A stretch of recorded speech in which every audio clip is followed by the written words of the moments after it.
Magandang umaga po sa lahat. Para sa ulat panahon ngayong araw ng Sabado, ika-9 ng Marso, taong 2024. Ang komunidad ng Barangay Canlapuas ay makakaranas po ng tag-init na may temperatura na 33 degree. Batay po sa weather forecast ng Pag-asa, kasalukuyang mainit pa rin ang panahon at bahagyang maulap na kalangitan.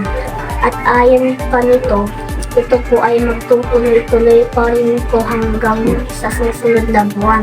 Pinapayuhan po ang lahat na magdala ng payong kapag lalabas at uminom ng maraming tubig.